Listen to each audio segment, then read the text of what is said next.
রায়গঞ্জ শহর লাগোয়া সুভাষগঞ্জ এলাকায় ব্যাংক ডাকাতির ছক বানচাল করল রায়গঞ্জ থানার পুলিশ।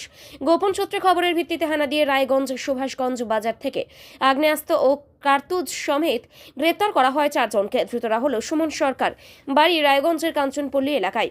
এছাড়াও গৌরব সরকার, সুজয় দাস এবং রাকেশ পাসওয়ান, 3 জনের বাড়ি রায়গঞ্জের সুভাষগঞ্জ এলাকায়। পুলিশ সূত্রে জানা গিয়েছে, মঙ্গলবার গভীর রাতে 7 থেকে 8 জন একটি দল ওই এলাকার একটি রাষ্ট্রায়ত্ত ব্যাংকে জড়ো হয় ডাকাতির জন্য। সে সময় পুলিশ হানা দিয়ে 4 জনকে গ্রেপ্তার করলেও বাকিরা পালিয়ে যায়। ধৃতদের হেফাজত থেকে নেওয়ার জন্য এদিন রায়গঞ্জ জেলা আদালতে পেশ করা হয়। সাহেব, আজকে একটা আগ্নেয়াস্ত্র উদ্ধার হয়েছে। এর আগেও আপনারা দেখেছেন রায়গঞ্জ থানা থেকে প্রচুর আগ্নেয়াস্ত্র বিভিন্ন জায়গা বিভিন্ন সময় আমরা উদ্ধার করেছি। রায়গঞ্জ পুলিশ জেলার তরফ থেকে লাস্ট 2 মাসে আমরা অন্তত 6টি আগ্নেয়াস্ত্র উদ্ধার করতে সক্ষম হয়েছি।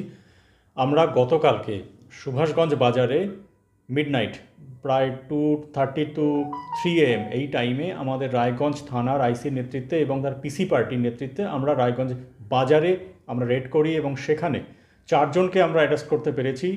4 জনের নাম সুমন সরকার, গুলতা পাসওয়ান, সুজয় দাস এবং গৌরব সরকার।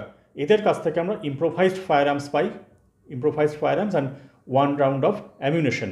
তখন তাদেরকে আমরা অ্যারেস্ট করি। তারা কোনো দুষ্কর্ম করার উদ্দেশ্যে সেখানে জড়ো হয়েছিল। আমরা এদেরকে অ্যারেস্ট করি, স্পেসিফিক সেকশনে কেস করা হয় এবং এদেরকে আমরা রিমান্ডে নিয়েছি। রিমান্ডে নেওয়ার পরে আমরা এখন ভালো করে আরও ইন্ট্রোগেশন করব এবং তারপর আরও জানতে পারবো কী কারণে তারা আর্মস সহ সুভাষগঞ্জ বাজারে জমায়েত হয়েছিল। কোনো মোটিভ কি জানতে পেরেছেন এখন? হ্যাঁ, মোটিভের জন্যই আমরা রিমান্ডে নিয়েছি। আরও ভালো করে ইন্ট্রোগেশন আমরা করছি। একদমই ইনভেস্টিগেশন একদম প্রিলিমিনারি স্টেজে আছে। কেন ইম্প্রোভাইজড আর্মস নিয়ে ওখানে সুভাষগঞ্জ বাজারে ওরা এসেছিল সেটা আরও ভালো করে রিমান্ড পিরিয়ডে আমরা জানব। কদিনের রিমান্ড নেওয়া হয়েছে? আমরা 3 দিনের রিমান্ড আপাতত পেয়েছি। পরে ফার্দার আমরা এটাকে অন নিড বেস আমরা এটাকে বাড়াবো।